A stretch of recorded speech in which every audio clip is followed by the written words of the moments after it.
নমস্কার, কেমন আছেন সবাই? ঘরকন্যা অঙ্কিতার আরও একটি ব্লগে আপনাদের স্বাগত জানাই। আজ মঙ্গলবার, বেলা এখন ১১টা।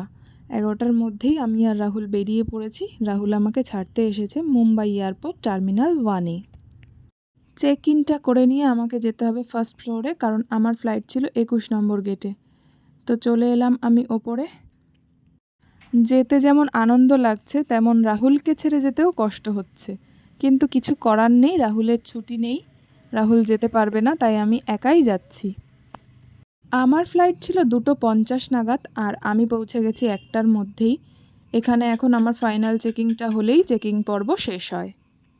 টার্মিনাল 1-এর এই ফার্স্ট ফ্লোরটা কিন্তু খুবই সুন্দর। চারিদিকে শুধু ইনডোর প্লান্ট আর ইনডোর প্লান্ট, দেখে চোখটা জুড়িয়ে যাচ্ছিল। কষ্ট হয়ে গেছিল, তাই একটু রেস্ট নিয়ে নিলাম, বসে নিলাম। আসল কথাটাই বলা হলো না যে আমি কোথায় যাচ্ছি। আমি যাচ্ছি কলকাতা, আমার মায়ের কাছে।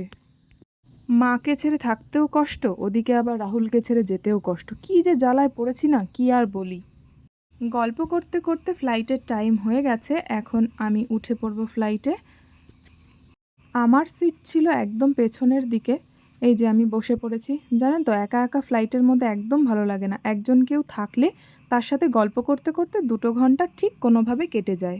मास्क सही तरीके से पहनिए। इस विमान में 10 आपातकालीन द्वार हैं, 2 सामने, 2 बीच में, 2 पीछे और 4 विंग्स के ऊपर। फर्श पर लगी प्रकाशमान पट्टियां आपको निकटतम निकास तक पहुंचने में सहायता करेंगी। इलेक्ट्रॉनिक उपकरणों का उपयोग केवल फ्लाइट मोड में किया।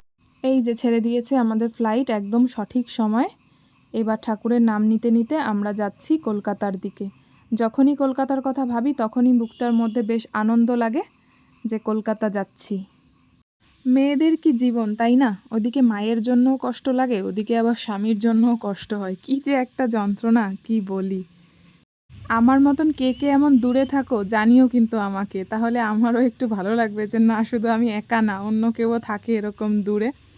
তো যাই হোক, যে শহরটায় এতদিন থাকতাম, যে শহরটায় ঘুরতাম ফিরতাম খেতাম, সেই শহরটারই ওপর দিয়ে আমি চলে যাচ্ছি। ওপর থেকে মুম্বাই শহরটা কিন্তু সত্যি খুব সুন্দর লাগছিল। বিল্ডিংগুলোকে কত ছোট লাগছে, কিন্তু এতটাও ছোট না, অনেকটাই বড়। সামনে থেকে দেখলে বোঝা যায়। দেখুন, বেশ সুন্দর একটা দৃশ্য। কিন্তু এই যে হচ্ছে জুহু বিচ, সেই জুহু বিচ, যে জুহু বিচে এসে মজা করতাম, স্নান করতাম সমুদ্রে, কত সুন্দর না? ওপর থেকে কিন্তু বেশ ভালোই লাগছে। তার মাঝখান দিয়ে মেঘেরা উড়ে যাচ্ছে, একটা অন্যরকম দৃশ্য। আমার সিটটা মাঝখানেই ছিল, আর ডান দিকে একটা আন্টি ছিল, আর বাঁদিকের সিটটা ফাঁকাই ছিল, যার কারণে একটু আরাম করে আসতে পেরেছি।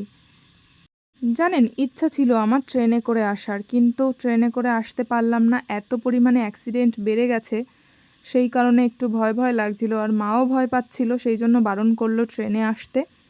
সেই জন্যই প্লেনে আসা। দেখুন এই জায়গাটা কি সুন্দর লাগছে। বিল্ডিংগুলো কিন্তু অনেক বড় বড়, বেশ কিছু বিল্ডিং ছিল এই দ্বীপটায়। এটা কি নাম, কি বৃত্তান্ত আমি কিছুই জানি না। আমার প্রথম দেখা আজকেই, আগে কোনোদিনও আমি দেখিনি, মানে খেয়াল করিনি। খুবই সুন্দর লাগছিল। আপনারা যদি জানেন তাহলে অবশ্যই আমাকে জানাবেন। এতটা ওপর থেকে তো ঠিকভাবে বোঝা যায় না, তবে গাছপালাগুলো হালকা হালকা দেখা যাচ্ছিল, আর বিল্ডিংগুলোও দেখা যাচ্ছিল, ছোট ছোট মনে হচ্ছিল। গল্প করতে করতে 2 ঘন্টা কাটিয়ে দিলাম। এই যে আমাদের কলকাতা শহর, দেখুন ওপর থেকে কেমন লাগে। বেশ ভালোই লাগে কিন্তু, বলুন, ছোট ছোট বাড়ি মনে হয়। ফোনে নেটওয়ার্ক আসা মাত্রই বাড়িতে ফোন করে নিয়েছি যে মা দাদা কত দূর এলো, আর ওদিকে রাহুলকেও ফোন করে দিয়েছি যে আমি পৌঁছে গেছি। তো চলুন এবার নেমে পড়ি।